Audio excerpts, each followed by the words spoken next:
മറ്റൊരിക്കലും ഇല്ലാത്ത വിധമുള്ള സൈബർ ആക്രമണത്തിനായിരുന്നു നിലമ്പൂർ ഉപതെരഞ്ഞെടുപ്പിൽ LDFിന്റെ സ്ഥാനാർത്ഥിയായി സഖാവ് എം സ്വരാജ് വന്നപ്പോൾ കേരളം സാക്ഷ്യം വഹിച്ചത്. സ്ഥാനാർത്ഥിക്ക് നേരെ മാത്രമല്ല, സ്ഥാനാർത്ഥിയെ പിന്തുണച്ച സാംസ്കാരിക പ്രവർത്തകരെയും എഴുത്തുകാരെയും വരെ വെറുതെ വിട്ടില്ല. സഭ്യതയുടെ എല്ലാ അതിർവരമ്പുകളും ലംഘിക്കുന്ന തരത്തിലുള്ള ആക്രമണമാണെന്ന് നടന്നത്. അത് വലത് സൈബർ ഇടങ്ങളിൽ മാത്രമല്ല, നിഷ്പക്ഷതയുടെ മുഖംമൂടി അണിഞ്ഞ ചില മാധ്യമങ്ങളും അത് ഏറ്റെടുത്തു. അതിൽ പ്രധാനിയാണ് UDFിലേക്ക് മെമ്പർഷിപ്പിന് അപേക്ഷ കൊടുത്ത് കാത്തിരിക്കുന്ന മൗദൂദികളുടെ മീഡിയ വൺ ചാനൽ. എന്നാൽ അവർക്കൊന്നും അന്ന് മറുപടി പറയാതിരുന്ന സഖാവ് എം സ്വരാജ് തിരിച്ചതേ രീതിയിൽ മറ്റു സ്ഥാനാർത്ഥികളെ വ്യക്തിപരമായി അധിക്ഷേപിക്കാനും തയ്യാറായില്ല. അത് അദ്ദേഹം പഠിച്ച പാഠം, സംസ്കാരം. എന്നാൽ അദ്ദേഹത്തിന് നേരെയുള്ള ഈ അധിക്ഷേപങ്ങൾ ചിലരെങ്കിലും തെറ്റിദ്ധരിച്ചിട്ടുണ്ടെങ്കിൽ അത് തിരുത്തേണ്ടതുണ്ട് എന്ന രീതിയിലാണ് ഇപ്പോൾ സഖാവ് എം സ്വരാജ് അത്തരം അധിക്ഷേപങ്ങൾക്കുള്ള മറുപടിയുമായി എത്തിയത്. അതാവട്ടെ എണ്ണി എണ്ണി കൃത്യമായി പറഞ്ഞിട്ടുമുണ്ട്. പ്രിയപ്പെട്ടവരെ, നമസ്കാരം. നിയമസഭാ ഉപതെരഞ്ഞെടുപ്പ് കഴിഞ്ഞ് കുറച്ച് ദിവസങ്ങളായി. തിരഞ്ഞെടുപ്പ് ഫലത്തെക്കുറിച്ചുള്ള പ്രതികരണം ഫലം പുറത്തു വന്ന ആ നിമിഷത്തിൽ തന്നെ മാധ്യമപ്രവർത്തകരുമായി അന്ന് പങ്കുവച്ചതാണ്. ഇന്നിപ്പോൾ തിരഞ്ഞെടുപ്പിൻ്റെ ചില ബാക്കി പത്രങ്ങളെക്കുറിച്ച് സൂചിപ്പിക്കാനാണ് ആഗ്രഹിക്കുന്നത്. തിരഞ്ഞെടുപ്പിൽ സ്ഥാനാർത്ഥിയായി വന്ന ആദ്യഘട്ടത്തിൽ തന്നെ കേരളത്തിൻ്റെ സാംസ്കാരിക രംഗത്തുള്ള പല പ്രശസ്ത വ്യക്തികളും പിന്തുണ അറിയിക്കുകയുണ്ടായി. എന്നാൽ തൊട്ടടുത്ത നിമിഷം മുതൽ അങ്ങനെ പിന്തുണച്ചവരെയെല്ലാം ഹീനമായി വേട്ടയാടുന്ന കാഴ്ചയാണ് നമ്മൾ കണ്ടത്. പിന്തുണയ്ക്കുന്നവരെ അശ്ലീലം പറയുക, അധിക്ഷേപിക്കുക, ഭീഷണിപ്പെടുത്തുക, തെറിയഭിഷേകം നടത്തുക, ഇതൊക്കെയാണ് നവമാധ്യമങ്ങളിൽ അരങ്ങു തകർത്തത്. കേരളം ഏറെ ആദരവോടെ കാണുന്ന പ്രമുഖ നാടക കലാകാരിയാണ് നിലമ്പൂർ ഐഷ.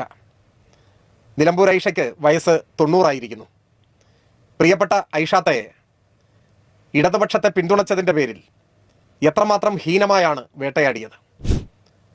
അശ്ലീല അധിക്ഷേപങ്ങൾ നടത്തുന്നു, തെറി വിളിക്കുന്നു, ഭീഷണി ഉയർത്തുന്നു. 90 വയസ്സിലും ഇടതുപക്ഷത്തെ പിന്തുണച്ചാൽ നാടാകെ ആദരിക്കുന്ന ഒരു വനിതയ്ക്ക് ഇങ്ങനെയൊക്കെയാണ് അനുഭവങ്ങൾ എന്ന് നാം കാണണം.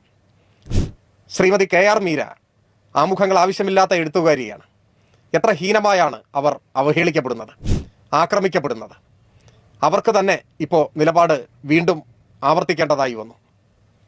ഹരിത സാവിത്രി കേരളത്തിലേറെ വായിക്കപ്പെടുന്ന ഒരു നോവലിസ്റ്റാണിപ്പോൾ.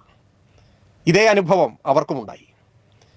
സ്ത്രീകളാണ് എന്നതുകൊണ്ട് ആക്രമണത്തിൻ്റെ ശക്തിയും വർദ്ധിച്ചു വരുന്നുണ്ട് എന്ന് നാം കാണണം. മറ്റ് എല്ലാ പുരോഗമന നിലപാട് സ്വീകരിച്ച എഴുത്തുകാരും സാംസ്കാരിക പ്രവർത്തകരുമായവർക്കെല്ലാം ഈ അനുഭവം തന്നെയാണ് നേരിടേണ്ടി വന്നത്. ഇവരാരെങ്കിലും ഈ അധിക്ഷേപങ്ങളും തെറിവിളികളും കേട്ടാൽ ഭയപ്പെട്ടു പോകും എന്ന് ഞാൻ കരുതുന്നില്ല. നിലമ്പൂർ ഐഷ വെടിയുണ്ടകളെ തോൽപ്പിച്ച കലാകാരിയാണ്. ഭീരുക്കളുടെ ആക്രമണത്തിൽ നിന്ന് തലനാരിഴയ്ക്ക് ജീവൻ രക്ഷപ്പെട്ട അനുഭവമാണ് അവരുടെ ചരിത്രം. ശ്രീമതി KR മീര കൽബുർഗി വെടിയേറ്റ് വീണ ഘട്ടത്തിൽ പോലും ഭഗവാന്റെ മരണം പോലെയുള്ള കരുത്തുറ്റ കൃതികൾക്ക് ജന്മം നൽകിയ എഴുത്തുകാരിയാണ്. ഹരിത സാവിത്രിയും തൻ്റെ രാഷ്ട്രീയ നിലപാടുകൾ നിർഭയം ആ ഘട്ടത്തിൽ തന്നെ തുറന്നു പ്രഖ്യാപിച്ചിട്ടുമുണ്ട്.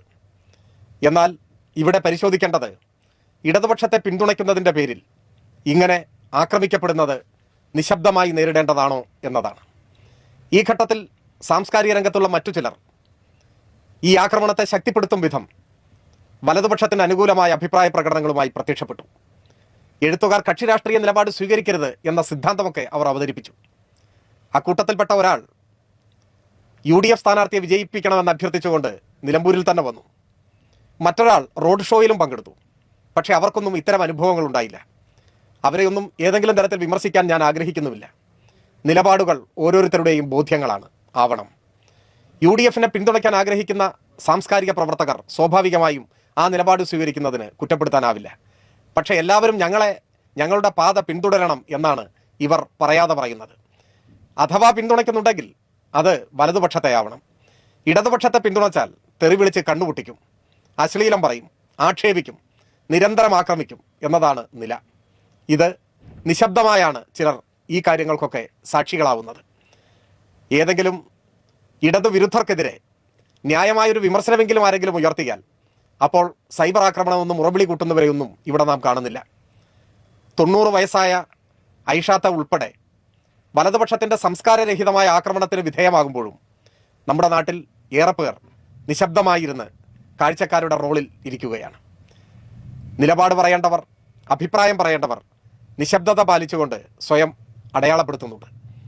ഏതൊരാൾക്കും നിർഭയം നിലപാടുകൾ പറയാൻ കഴിയുന്ന ഒരു അന്തരീക്ഷത്തിൽ മാത്രമേ ജനാധിപത്യം അർത്ഥപൂർണമാവുകയുള്ളൂ.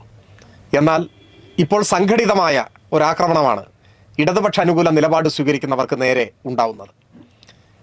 അതിൻ്റെ അടുത്ത ഒരു ഘട്ടം അവർ പിന്തുണച്ച സ്ഥാനാർത്ഥി എന്ന നിലയിൽ എന്നെയും ആക്രമിക്കുക വ്യക്തിപരമായി തന്നെ എന്നതാണ്. തിരഞ്ഞെടുപ്പ് ഘട്ടം മുതൽ അത് ആരംഭിച്ചു. അതിൻ്റെ മുഖ്യ ഭാവം പരിഹാസമാണ്. പരിഹാസം, അധിക്ഷേപം, ദ്വയാർത്ഥ പ്രയോഗങ്ങൾ, ഇങ്ങനെയൊക്കെ ആണ് ഇപ്പോഴത്തെ വലതുപക്ഷത്തിൻ്റെ ആക്രമണം മുന്നോട്ട് പോയിക്കൊണ്ടിരിക്കുന്നത്. ഇതിന് നേതൃത്വം കൊടുക്കുന്നവർ മറുപടി അർഹിക്കുന്നുണ്ടോ എന്നതൊരു പ്രശ്നമാണ്. ഇത്തരത്തിലുള്ള ആക്ഷേപങ്ങളെയും ആക്രമണങ്ങളെയും വലിയ ഗൗരവത്തോടു കൂടി കാണുന്ന നിലയല്ല നിലവിലുള്ളത്. എന്നാൽ ഇത് ഏതാനും ചിലരിൽ നിന്നും ഏറ്റുവാങ്ങി ജമായത്തിൻ്റെ ചാനൽ ഒരു നമ്മുടെ ഇടയിൽ പ്രവർത്തിച്ചു കൊണ്ടിരിക്കുന്ന ഒരു മാധ്യമം എന്ന നിലയിൽ ഏറ്റുവാങ്ങി പ്രചരിപ്പിക്കുന്നതിലേക്കും എത്തിയിരിക്കുകയാണ്. ഇത്തരം ഘട്ടത്തിലാണ് ചില കാര്യങ്ങൾ ഒന്ന് പരാമർശിച്ചു പോകാം എന്ന് ഞാൻ കരുതുന്നത്. ഈ ആക്രമണങ്ങൾക്ക്, ഈ അധിക്ഷേപങ്ങൾക്ക്, ഈ നിരന്തര പരിഹാസത്തിന് നേതൃത്വം കൊടുക്കുന്നയാൾ ഒരു മാധ്യമ പ്രവർത്തകനാണത്രേ.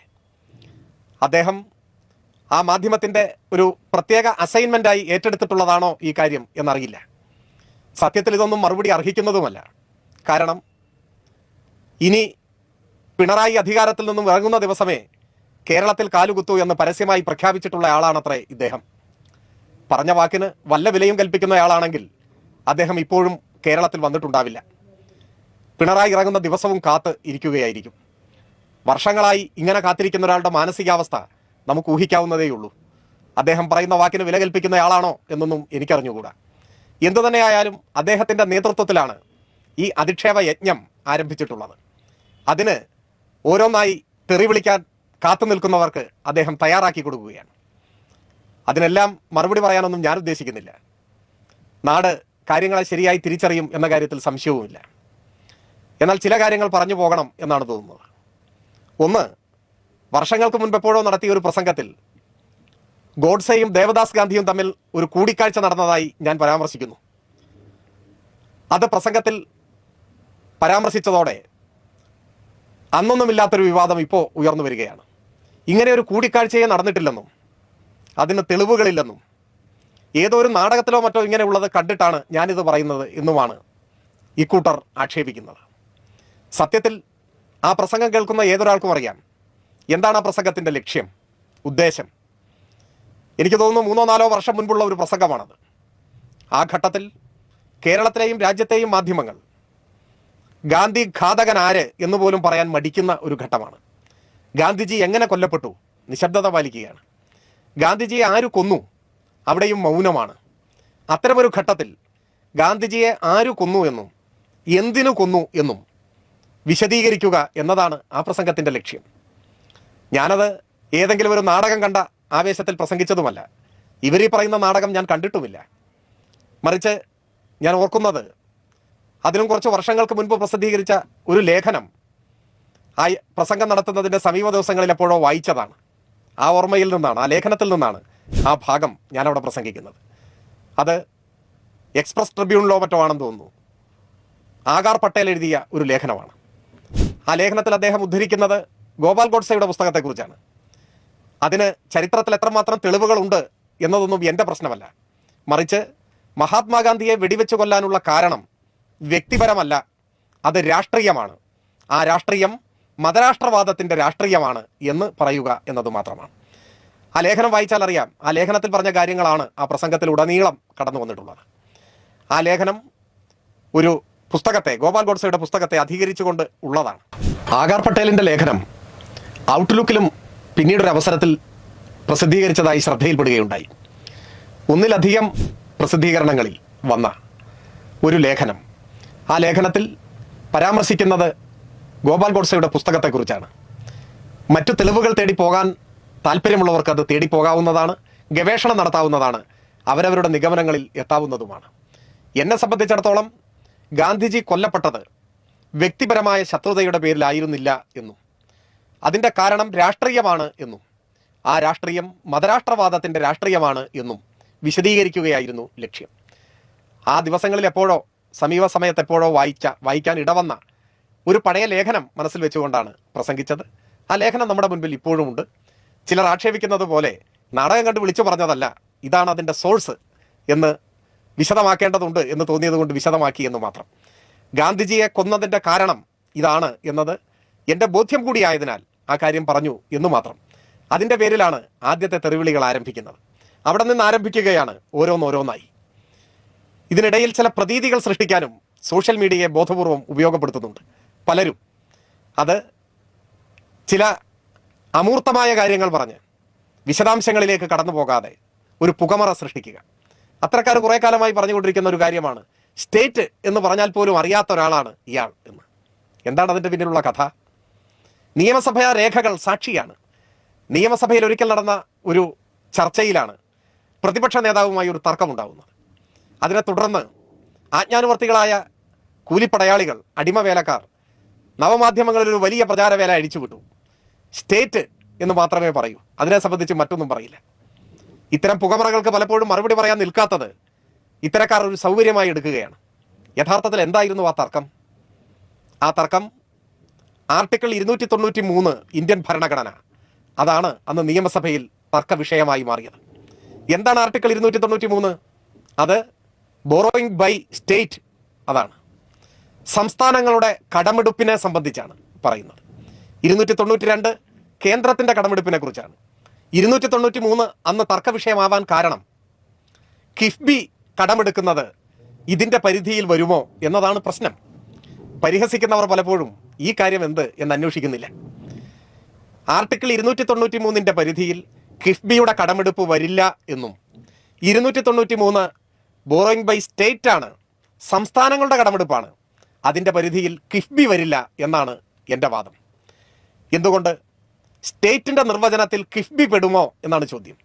പെടില്ല എന്നാണ് അന്നത്തെ അഭിപ്രായം, ഇന്നത്തെ അഭിപ്രായം, എന്നത്തെയും അഭിപ്രായം. എന്തുകൊണ്ട് പെടില്ല? പ്രതിപക്ഷം ഉൾപ്പെടെ എല്ലാവരും കൈകോർത്ത് പാസാക്കിയ നിയമമാണ് കിഫ്ബി നിയമം. കിഫ്ബി നിയമത്തിൻ്റെ സെക്ഷൻ 4 സബ് ക്ലോസ് 2 പ്രകാരം കിഫ്ബിയെ നിർവചിക്കുന്നുണ്ട്.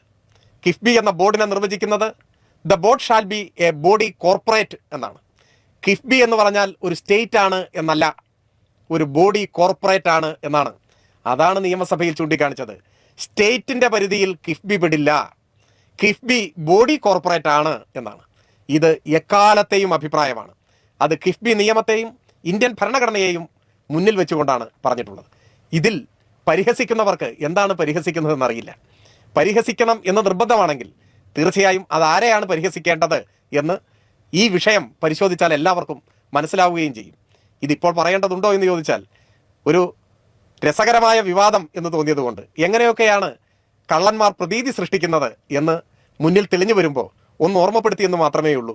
സുഹൃത്തുക്കളെ, അന്ന് നിയമസഭയിൽ പറഞ്ഞ കിഫ്ബിയെയും സ്റ്റേറ്റിനെയും കടമെടുപ്പിനെയും കുറിച്ചുള്ള അഭിപ്രായങ്ങൾ, നിലപാടുകൾ എല്ലാ കാലത്തുമുള്ള നിലപാടാണ്. ആ നിലപാടിൽ നിന്ന് ഞങ്ങളാരും പുറകോട്ട് പോയിട്ടില്ല.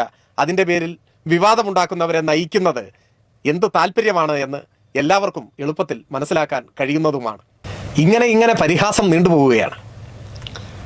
ഈ പരിഹാസത്തിൽ ഏറ്റവും രസകരമായൊരു വസ്തുത, ഏതാണ്ട് ഒരു 10 കൊല്ലം മുൻപ് ഒരു ഇൻ്റർവ്യൂവിലോ മറ്റോ പറയുന്നു, അതും തെരഞ്ഞെടുപ്പിൻ്റെ തിരക്കുകൾക്കിടയിൽ, അന്നും സ്ഥാനാർത്ഥിയായി നിൽക്കുന്ന ഒരു ഘട്ടത്തിലാണ്.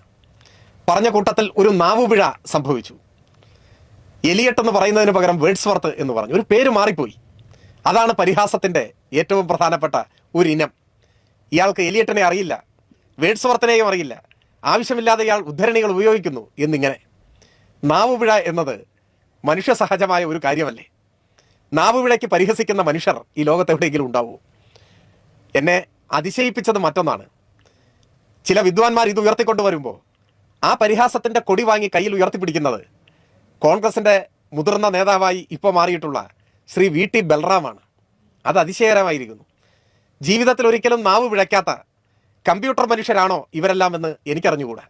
ഞാൻ ഏതായാലും അങ്ങനെ ഒരാളല്ല. എനിക്ക് നാവ് പിഴ സംഭവിക്കാം. ചിലപ്പോൾ വ്യക്തികളുടെ പേരുകൾ, ചിലപ്പോൾ സ്ഥലപ്പേരുകൾ, ചിലപ്പോൾ വർഷം, ചിലപ്പോൾ ഒരു വാക്ക് പകരം തെറ്റായ ഒരു വാക്ക് കടന്നു വരിക. ഇതൊക്കെ നിരവധിയായ പ്രസംഗങ്ങൾക്കിടയിൽ ചിലപ്പോൾ സംഭവിക്കാവുന്നതേ ഉള്ളൂ. ഇതെല്ലാവർക്കും സംഭവിക്കുമെന്നാണ് ഞാൻ കരുതുന്നത്. ഭൂതക്കണ്ണാടി വെച്ച് സൂക്ഷിച്ചു നോക്കി 2-3 നാവുപിഴകളാണ് എടുത്തുകൊണ്ടുവരുന്നത്. അത് പ്രചരിപ്പിക്കുന്നു, ആഘോഷിക്കുന്നു. ആ സവിശേഷമായ മാനസികാവസ്ഥയ്ക്ക് ആധുനിക വൈദ്യശാസ്ത്രം പോലും എന്തെങ്കിലും പ്രതിവിധി നിർദ്ദേശിക്കുന്നുണ്ടോ എന്നറിഞ്ഞുകൂടാ. ഏതായാലും അത്തരം പരിഹാസങ്ങൾ നടക്കട്ടെ. പരിഹസിക്കുന്നവരോട് എനിക്ക് പരിഭവമില്ല, പ്രത്യേകിച്ചൊന്നും പറയാനുമില്ല. പക്ഷേ ഉത്തരവാദിത്തപ്പെട്ട നേതാക്കന്മാർ ഈ പരിഹാസത്തിൽ കൈകോർക്കുമ്പോൾ അവരെ ചിലത് ഓർമ്മിപ്പിക്കാതിരിക്കാനാവില്ല. അത് സംഘപരിവാർ നേതൃത്വത്തിലുള്ളവരാകുമ്പോൾ അവരെ എനിക്ക് വിനയത്തോടെ ഓർമ്മിപ്പിക്കാനുള്ളത്, നാവുപിഴ എന്നത് ആരുടെയും കുത്തകയല്ല, ആർക്കും എപ്പോഴും സംഭവിക്കാവുന്നതാണ്. നിങ്ങളുടെ നേതാവല്ല, ഇപ്പോൾ രാജ്യത്തിൻ്റെ തന്നെ പ്രധാനമന്ത്രിയായി പ്രവർത്തിക്കുന്ന ബഹുമാന്യനായ ശ്രീ നരേന്ദ്രമോദി ഒരിക്കൽ ചെറുതായി ഒന്ന് നാവ് പിഴച്ചു. നമുക്കൊന്ന് കാണാം. गांधी की इच्छा पूरी करेंगे। मोहनलाल करमचंद गांधी हैं तो बिहार में मोहनलाल करमचंद गांधी जी को महात्मा बना दिया, बापू बना दिया था. രാഷ്ട്രപിതാവ് മഹാത്മാഗാന്ധിയെ അദ്ദേഹം മോഹൻലാൽ എന്ന് അഭിസംബോധന ചെയ്യുന്നത് ഒരിക്കലും ബോധപൂർവമല്ല. അതിൽ ഗൂഢാലോചനയുമില്ല, ഒരു ദുഷ്ടബുദ്ധിയുമില്ല. അത് ഒരു നാവുപിഴയാണ്. ഇതിനാണ് നാവുപിഴ എന്ന് പറയുന്നത്. പ്രധാനമന്ത്രിക്കും പറ്റാം എന്ന് മാത്രമേ ഇക്കാര്യത്തിൽ എനിക്ക് സൂചിപ്പിക്കാനുള്ളൂ. ഇനി ബൽറാമിനെ പോലെയുള്ളവർക്ക് നമുക്ക് മറ്റൊരു നാവുപിഴ കാണാം. കേരള പ്രദേശ് കോൺഗ്രസ് കമ്മിറ്റിയുടെ അധ്യക്ഷൻ ബഹുമാന്യനായ കെ സുരേന്ദ്രൻ അവറുകളെ,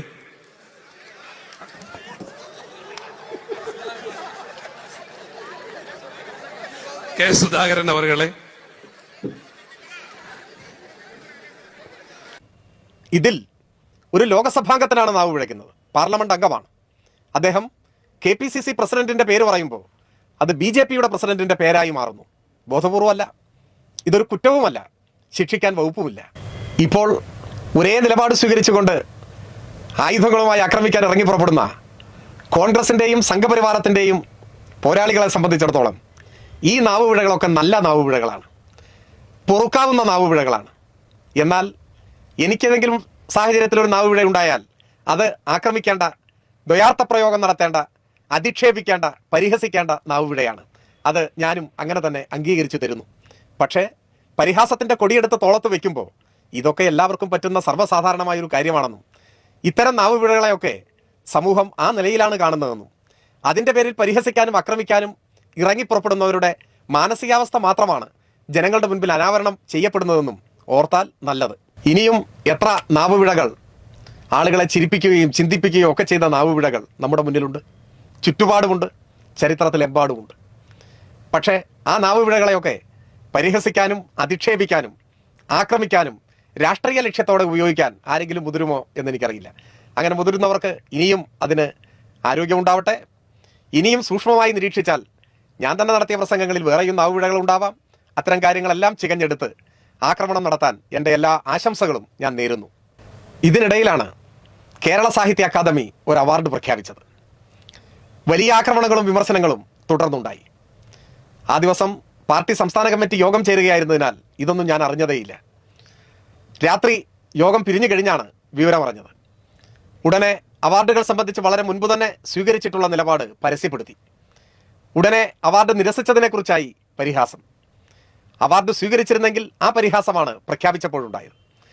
നിരസിച്ചപ്പോൾ പുതിയ പരിഹാസം. അവാർഡ് സ്വീകരിച്ചാലും നിരസിച്ചാലും ആക്രമിക്കണം, പരിഹസിക്കണമെന്നത് ആദ്യമേ ഉള്ള തീരുമാനമാണ്. നിങ്ങൾ എന്ത് ചെയ്താലും നിങ്ങൾ ആക്രമിക്കപ്പെടും എന്നതാണ് ഇപ്പോഴത്തെ സ്ഥിതി.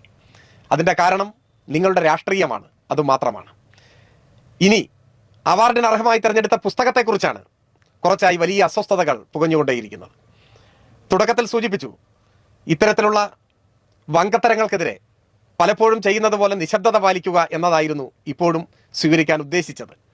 എന്നാൽ ഇത് ഏതാനും ചില മലിനമനസ്കന്മാരിൽ മാത്രമല്ല, അത് രാഷ്ട്രീയ ലക്ഷ്യത്തോടെയാണെങ്കിലും കേരളത്തിൽ വ്യവസ്ഥാപിതമായി പ്രവർത്തിക്കുന്ന ഒരു ടെലിവിഷൻ ചാനലും എടുത്ത് തലയിൽ വെക്കുന്നു. ചാനൽ വേറെ ഒന്നുമല്ല, ജമായത്തിൻ്റെ ചാനലാണ്. ജമായത്ത് സ്വീകരിച്ചിട്ടുള്ള രാഷ്ട്രീയ നിലപാടിൻ്റെ പശ്ചാത്തലത്തിൽ, പ്രത്യേകിച്ച് ഒരു അസോസിയേറ്റ് ഘടകകക്ഷിയെങ്കിലും ആവാനുള്ള തത്രപ്പാടിനിടയിൽ ഇതൊക്കെ സ്വാഭാവികമായി കടന്നു വരും എന്ന് എല്ലാവർക്കും ഊഹിക്കാവുന്നതേയുള്ളൂ. എങ്കിലും അത്തരമൊരു ഘട്ടത്തിൽ അതിനെക്കുറിച്ചും രണ്ട് വാക്ക് പറയാതെ നിർവാഹമില്ല. DC ബുക്സ് പ്രസിദ്ധീകരിച്ച പൂക്കളുടെ പുസ്തകത്തെക്കുറിച്ചാണ് വിമർശനം. അതൊരു തല്ലിപ്പൊളി പുസ്തകമാണ്, അത് കൊള്ളാത്ത പുസ്തകമാണ്, അത് കോപ്പിയടിച്ച പുസ്തകമാണ് എന്നിങ്ങനെ പോകുന്നു വിമർശനങ്ങൾ. ആ വിമർശനങ്ങൾക്ക്, അത്തരം പൊതുവിമർശനങ്ങൾക്ക് ഞാൻ മറുപടി പറയുന്നില്ല. അത് വായനക്കാർ തീരുമാനിച്ചു കൊള്ളട്ടെ. ആ പുസ്തകത്തിൽ തന്നെ ആമുഖത്തിൽ തന്നെ ഞാൻ സൂചിപ്പിച്ചിട്ടുണ്ട്, നിങ്ങൾക്കിത് സ്വീകരിക്കുകയോ തള്ളിക്കളയുകയോ ചെയ്യാം. അത് വായനക്കാരൻ്റെ സ്വാതന്ത്ര്യമാണ്. ഏത് പുസ്തകത്തിൻ്റെയും വിധികർത്താക്കൾ വായനാ സമൂഹമാണ്. മാത്രവുമല്ല, ആ പുസ്തകത്തിൻ്റെ ആമുഖം ആരംഭിക്കുന്നത് തന്നെ ഇതൊരു സസ്യശാസ്ത്ര ഗ്രന്ഥമല്ല എന്ന് പറഞ്ഞുകൊണ്ടാണ്. ഗഹനമായ മാനങ്ങളുള്ള പഠനവുമല്ല എന്ന് പറയുന്നുണ്ട്. പിന്നെ എന്താണത്? അത് പൂക്കളെക്കുറിച്ചുള്ള ചില കുറിപ്പുകൾ മാത്രമാണ്. അത് വായിച്ച് താല്പര്യമുള്ളവർ അത് സ്വീകരിക്കും, അല്ലാത്തവരത് തള്ളിക്കളയും. അത്ര മാത്രമേ ഉള്ളൂ. അപ്പോഴാണ് ആരോപണം ഇത് കോപ്പിയടിയാണ്. എന്ത് കോപ്പിയടി? ആ പുസ്തകത്തിലെ 11 അധ്യായങ്ങളും ഒരർത്ഥത്തിൽ ഓർമ്മക്കുറിപ്പുകൾ കൂടിയാണ്. 10 പൂക്കളെയും ഒരു വൃക്ഷത്തെയും കുറിച്ചാണ് പുസ്തകം. അത് തിരഞ്ഞെടുത്തത് വ്യക്തിപരമായ കാരണങ്ങളാലാണ്. എനിക്ക് ആകർഷകത്വം തോന്നിയ പൂക്കളെക്കുറിച്ച്, എന്നിൽ സവിശേഷ ശ്രദ്ധയുണർത്തിയ പൂക്കളെക്കുറിച്ച്, ആത്മനിഷ്ഠമാണ്, എൻ്റെ അനുഭവങ്ങളാണ്. അങ്ങനെയുള്ള പൂക്കളെക്കുറിച്ച് പറഞ്ഞ് പിന്നീട് ചരിത്രത്തിലും രാഷ്ട്രീയത്തിലും സംസ്കാരത്തിലുമൊക്കെ ആ പൂക്കൾക്കുള്ള ഇടം, എനിക്ക് ലഭിച്ച വിവരങ്ങൾ പങ്കുവയ്ക്കുകയാണ് ചെയ്യുന്നത്. അതാണ് ആ കുറിപ്പുകൾ. അത്രയുമേ ഉള്ളൂ. അത് എങ്ങനെയാണ് കോപ്പിയടിക്കുക? ഇനി 1947 ഓഗസ്റ്റ് 15 ഇന്ത്യ സ്വതന്ത്രയായി എന്ന് നമ്മൾ പറഞ്ഞാൽ ഉടനെ ഇത് വിക്കിപീഡിയയിൽ നിന്ന് എടുത്തതാണ് എന്ന് വേണമെങ്കിൽ പറയാം. 100 കണക്കിന് പുസ്തകങ്ങളിലും ഈ വാചകം ഉണ്ടാവും. ഇനി അത്തരമൊരു വസ്തുതയെ നിങ്ങളുടെ ശ്രദ്ധയിലേക്ക് കൊണ്ടുവരുന്നത് നവമാധ്യമമായാലെന്ത്, മറ്റൊരു പുസ്തകമായാലെന്ത്, നിങ്ങൾക്ക് ആവശ്യമെങ്കിൽ ആ വിവരം നിങ്ങൾ സ്വീകരിച്ചാൽ മറ്റാർക്ക് എന്ത് ഛേദം? അതിൽ പരാമർശിക്കുന്ന അനുഭവതലം കഴിഞ്ഞാൽ ബാക്കി വരുന്ന പൂക്കളെക്കുറിച്ചുള്ള വിവരങ്ങൾ, ആ വിവരങ്ങളൊന്നും ഞാൻ സ്വപ്നം കണ്ടതല്ല, പാരമ്പര്യമായി എനിക്ക് കിട്ടിയതുമല്ല. ഞാനത് ശേഖരിച്ചതാണ്.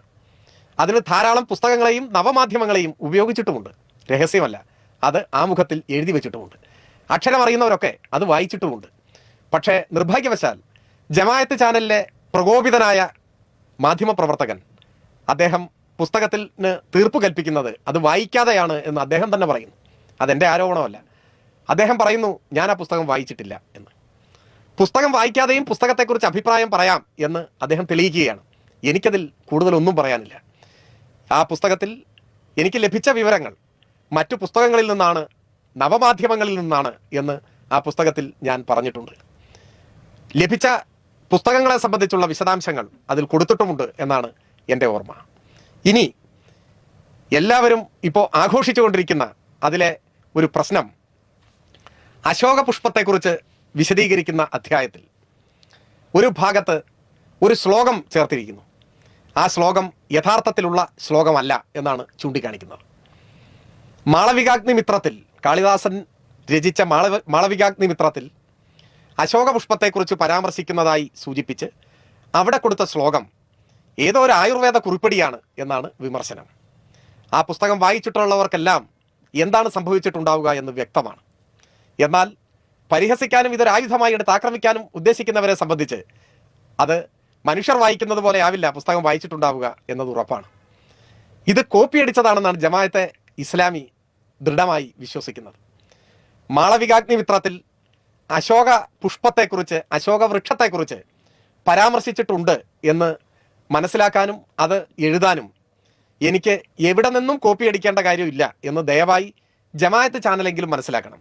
മറ്റൊന്നുകൊണ്ടുമല്ല, മാളവികാഗ്നിമിത്രം ഉൾപ്പെടെ കാളിദാസൻ്റെ നാടകങ്ങളായാലും ഭാസൻ്റെ നാടകങ്ങളായാലും മിക്കവാറുമെല്ലാം സിലബസിൻ്റെ ഭാഗമായോ അതിൻ്റെ തുടർച്ചയായോ പഠിക്കാൻ അവസരമുണ്ടായിട്ടുള്ള ഒരാളാണ് ഞാൻ എന്ന് ഞാൻ ദയവായി ഉണർത്തുകയാണ്.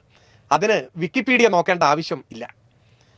എൻ്റെ സിലബസിൻ്റെ ഭാഗമായി തന്നെ പഠിക്കാൻ ഇടവന്നിട്ടുള്ള കാളിദാസ കൃതികളും ഭാസൻ്റെ കൃതികളും ഇവിടെ ഉണ്ട്, എൻ്റെ മുന്നിലുണ്ട്. അപ്പോൾ അശോക വൃക്ഷത്തെക്കുറിച്ച്, അശോക പുഷ്പത്തെക്കുറിച്ച് മാളവികാഗ്നിമിത്രത്തിൽ പറഞ്ഞിട്ടില്ല എന്നാണോ ഇനി ഇക്കൂട്ടർ ഉദ്ദേശിക്കുന്നത് എന്നും അറിയില്ല. അതൊരിടത്തല്ല, ഒരുപാടിടത്ത് മാളവികാഗ്നിമിത്രത്തിൽ പരാമർശിക്കുന്നുണ്ട്. പുസ്തകത്തിൽ സൂചിപ്പിച്ചതുപോലെ ഒരു കഥാപാത്രം എന്ന പോലെ മാളവികാഗ്നിമിത്രത്തിൽ നിറഞ്ഞു നിൽക്കുകയാണ് അശോകവൃക്ഷവും പുഷ്പവും. എന്നാൽ ഈ വിമർശനത്തിന് അടിസ്ഥാനമായ കാരണം എന്താണ്?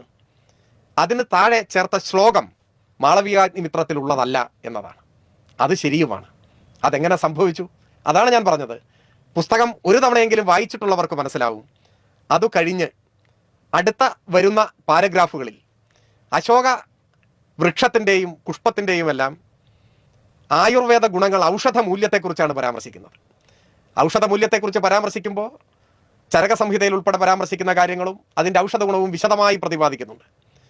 അവിടെ ചേർക്കേണ്ട ഒരു ശ്ലോകമാണ് അത് മാറി മറ്റൊരു പാരഗ്രാഫിൻ്റെ താഴെ വന്നുപോയത്. ഇതെങ്ങനെയാണ് സംഭവിക്കുന്നത്? അത് പുസ്തകം അച്ചടിക്ക് തയ്യാറാക്കുന്ന സമയത്ത് ടൈപ്പ് സെറ്റ് ചെയ്യുമ്പോഴോ മറ്റോ പറ്റിയ ഒരു കയ്യബദ്ധമായിരിക്കണം. അത് പ്രൂഫ് വായിച്ച് കൃത്യമായി തിരുത്താൻ സാധിക്കാതെ പോയി എന്നതാണ്. ഞാൻ സൂചിപ്പിക്കുന്നത് ഇതേയുള്ളൂ.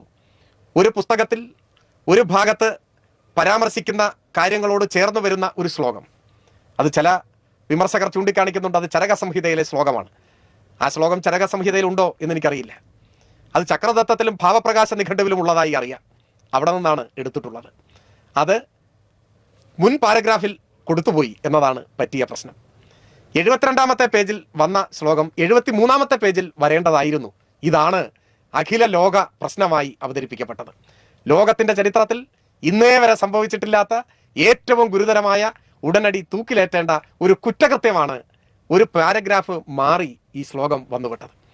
അത് മാളവികാഗ്നിമിത്രത്തിലെ ശ്ലോകമല്ല, അത് തെറ്റായി പരാമർശിക്കപ്പെട്ടതാണ്. മാളവികാഗ്നിമിത്രത്തിലെ ശ്ലോകം ഒരുപാട് ശ്ലോകങ്ങൾ ഉണ്ടായിരുന്നു. അശോകത്തെക്കുറിച്ച് പരാമർശിക്കുന്ന ശ്ലോകങ്ങളെല്ലാം കൊടുത്താൽ അതൊരു ആധിക്യം വരും.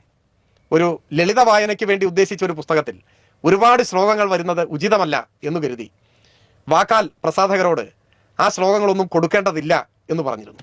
അപ്പോൾ ആ ശ്ലോകങ്ങളെല്ലാം മാറ്റി പകരം മാളവികാഗ്നിമിത്രം എന്ന് ബ്രാക്കറ്റിൽ കൊടുത്ത ആ ഭാഗത്ത് തൊട്ട് അടുത്ത് കൊടുക്കേണ്ട ശ്ലോകം മാറിക്കൊടുത്തു. ഇതാണ് സംഭവിച്ചിട്ടുള്ളത്. ഇതിനെയാണ് ഇത്ര വലിയ പരിഹാസത്തിൻ്റെയും അധിക്ഷേപത്തിൻ്റെയും എല്ലാം ഒരു കാരണമായി ഉയർത്തിക്കൊണ്ടുവരുന്നത്. എങ്കിലും വിമർശനത്തിൻ്റെ അടിസ്ഥാനത്തിൽ തീർച്ചയായും തുടർന്നുള്ള പതിപ്പുകളിൽ അടുത്ത പാരഗ്രാഫിൻ്റെ താഴെ തന്നെ ഈ ശ്ലോകം ചേർക്കും, ഉചിതമായ സ്ഥലത്ത് തന്നെ ചേർക്കും എന്ന് പറയുകയേ ഇപ്പോൾ നിർവാഹമുള്ളൂ. ഞാൻ പറഞ്ഞു വരുന്നത് നമ്മുടെ കാലത്തെ പുസ്തക നിരൂപണം ഇങ്ങനെയൊക്കെയാണ്. ഇതൊക്കെയാണ് വിമർശിക്കപ്പെടുന്നത്. വിമർശിക്കാൻ ഇതൊക്കെയാണ് ആക്രമണത്തിനിരയാക്കുന്നത്. ദ്വയാർത്ഥ പ്രയോഗങ്ങൾ നടത്താൻ, അധിക്ഷേപിക്കാൻ, കൃത്രിമമായ ദൃശ്യങ്ങൾ ഉണ്ടാക്കാൻ, എൻ്റെ ചിത്രങ്ങൾ വികൃതമായി അവതരിപ്പിക്കാൻ ഒക്കെ ശിങ്കിടി പുങ്കന്മാരെയും കൂട്ടി പടപ്പുറപ്പാട് ഇറങ്ങുന്നവർ ഇതാണ് ആയുധമാക്കുന്നത്. വേറെയും സമാനമായ ചില വിമർശനങ്ങളുണ്ട്. LTT നേതാവായി കൊല്ലപ്പെട്ട രക്തസാക്ഷിയുടെ പേര് പരാമർശിച്ചപ്പോൾ അതിൽ ഏലിയാസ് എന്നൊരു വാക്ക് കടന്നു വന്നു. എഴുതി കൊടുത്തത് ശങ്കർ എന്ന സത്യനാഥൻ എന്ന സുരേഷ് എന്ന് തന്നെയാണ്. എന്നാൽ അച്ചടിക്ക് തയ്യാറാക്കുന്ന സമയത്ത് അത് കൈകാര്യം ചെയ്യുന്നവർക്ക് 2 എന്ന വരുമോ എന്നൊരു സംശയം തോന്നിയതിൻ്റെ ഭാഗമായോ മറ്റോ അത് ശരിപ്പെടുത്താൻ ശ്രമിച്ചതാണ് എന്നാണ് മനസ്സിലാകുന്നത്. ഇതെല്ലാം ഒരു പുസ്തകത്തെ സംബന്ധിച്ചിടത്തോളം ഗൗരവതരമായ പ്രശ്നങ്ങളാണോ, അത് ഒരാളെ ആക്രമിക്കാൻ കാരണമാകുന്നതാണോ എന്ന കാര്യത്തിൽ എനിക്കറിഞ്ഞുകൂടാ. പക്ഷേ ചില ആളുകൾ ഇതൊക്കെ എടുത്തുകൊണ്ടാണ് ആക്രമിക്കുക എന്ന് നാം കാണണം. ഏറ്റവും ഒടുവിൽ ചില കേന്ദ്രങ്ങൾ സൂചിപ്പിക്കുന്നുണ്ട്, ഒടുവിൽ ഖാൻ അൻസറിൻ്റെ 2-3 വരികൾ എടുത്തു ചേർത്തു. അയാൾ ആരാണ്? അദ്ദേഹത്തിൻ്റെ ഭൂതകാലം പരിശോധിക്കുകയും നിലപാടുകൾ, രാഷ്ട്രീയം ഇതൊക്കെയാണ് ചർച്ച ചെയ്തുകൊണ്ടുവരുന്നത്. ഞാൻ ഖാൻ അൻസർ മഹാകവിയാണ് എന്ന് എവിടെയും പറഞ്ഞിട്ടില്ല. എനിക്കിഷ്ടം തോന്നിയ 2-3 വരികൾ ആ പേര് പറഞ്ഞു തന്നെ അവിടെ ചേർക്കുകയാണ് ചെയ്യുന്നത്. മറ്റൊരാളുടെ പേരിലും അല്ല അത് വന്നിട്ടുള്ളത്. സാഹിത്യത്തെ, കവിതയെല്ലാം സമീപിക്കുന്നതിൽ ഞാനെപ്പോഴും സ്വീകരിക്കുന്ന സമീപനം അതാണ്. എസ്ര പൗണ്ടിൻ്റെ കൃതികൾ വായിക്കാനെടുക്കുമ്പോൾ രാഷ്ട്രീയം എന്നെ അലോസരപ്പെടുത്തിയിട്ടില്ല. വിശ്രുതനായ നട്ടുഹംസന്റെ ഹങ്കർ വായിക്കാനെടുക്കുമ്പോൾ ഹിറ്റ്ലറുടെ മുൻപിൽ നോബൽ പതക്കങ്ങൾ അടിയറ വെച്ച ഒരാളാണ് ഇയാൾ എന്നത് എൻ്റെ പ്രശ്നമേ അല്ല.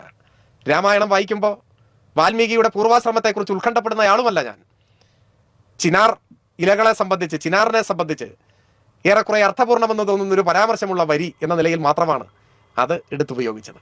എന്നാൽ അത് ഇപ്പോൾ ഇവിടെ എഴുതിയ കവിത എന്ന നിലയിലുള്ള ഒരു തോന്നൽ അത് വായിക്കുമ്പോൾ വായനക്കാരിൽ ഉണ്ടാകുന്നു എങ്കിൽ അത് പരിഹരിക്കേണ്ടതാണ് എന്ന് മാത്രം. വളർന്നു വരുന്ന ഒരു തലമുറ മണ്ണിനെയും പ്രകൃതിയെയും സസ്യജാലങ്ങളെയും കുറിച്ചെല്ലാം ആകുലപ്പെടുന്നവരും അതിനെല്ലാം പ്രാധാന്യം കൽപ്പിക്കുന്നവരുമായി വന്നാൽ നല്ലത് എന്ന ചിന്തയാണ് ആ പുസ്തകം തയ്യാറാക്കുമ്പോഴുണ്ടായിരുന്നത്. അക്കാര്യത്തിൽ ഞാൻ സംതൃപ്തനുമാണ്. ചുരുക്കി പറഞ്ഞാൽ ഇടതുപക്ഷ രാഷ്ട്രീയ നിലപാടുകൾ സ്വീകരിക്കുന്നവർക്കെതിരെ, അങ്ങനെ നിലപാട് സ്വീകരിക്കുന്ന ഒരാൾ സ്ഥാനാർത്ഥിയായാൽ സ്ഥാനാർത്ഥിക്കെതിരെ, ആ സ്ഥാനാർത്ഥിയെ ആരെങ്കിലും പിന്തുണച്ചാൽ പിന്തുണയ്ക്കുന്നവർക്കെതിരെ പലതരം മാനസിക സവിശേഷതകളുമായി ഒരു കൂട്ടർ തയ്യാറായി നിൽക്കുകയാണ്. ഇപ്പോൾ ഞങ്ങൾ തീർത്ത് കളയും എന്നാണ് ഭാവം. അതിന് ഏത് തരം താഴ്ന്ന മാർഗങ്ങളും ഈ കൂട്ടർ അവലംബിക്കും. ദ്വയാർത്ഥ പ്രയോഗങ്ങൾ, തെറി അഭിഷേകം, പരിഹാസം, അശ്ലീലം എല്ലാം വാരി വിതറിക്കൊണ്ടേയിരിക്കും. പക്ഷേ തൽക്കാലം ഞാനതൊന്നും സ്വീകരിക്കുന്നില്ല. ഞാൻ സ്വീകരിക്കാത്തതൊന്നും എൻ്റേതായി മാറുകയുമില്ല. നിങ്ങളൊരു 100 രൂപ എനിക്ക് തന്നാൽ ഞാനത് വാങ്ങുകയാണെങ്കിൽ മാത്രമേ എൻ്റേതായി മാറൂ. അതുപോലെ നിങ്ങൾ എന്നെ ഒരു തെറി വിളിച്ചാൽ ഞാനത് സ്വീകരിക്കുന്നുവെങ്കിൽ മാത്രമേ അതെന്നെ ബാധിക്കൂ. സ്വീകരിക്കാത്തിടത്തോളം അത് നിങ്ങളുടെ സ്വത്തായി തന്നെ ഇരിക്കും, അതവിടെ ഇരിക്കട്ടെ. ഒന്നേ എനിക്ക് ഓർമ്മിപ്പിക്കാനുള്ളൂ, ഇതിലുമേറെ ഓരോ ഇടതുപക്ഷക്കാരനും ചരിത്രത്തിൽ നേരിട്ടിട്ടുണ്ട്. ഇപ്പോൾ പത്രമേൽപ്പിച്ച പ്രത്യേക അസൈൻമെൻ്റ് ആണോ എന്നറിയില്ല എന്ന് ഞാൻ തുടക്കത്തിൽ പറഞ്ഞു. ആ പത്രത്തിൽ പിച്ച വെച്ച കാലത്ത് അന്ന് മുതിർന്നവരായിട്ടുള്ളവരോട് ചോദിച്ചാൽ അറിയാം, ഇതിനേക്കാൾ വലിയ ആക്രമണങ്ങൾ അവർ നടത്തിയിട്ടുണ്ട്. അതിനെയൊക്കെ നേരിട്ടാണ് ഞങ്ങൾ മുൻപോട്ട് വന്നിട്ടുള്ളത്.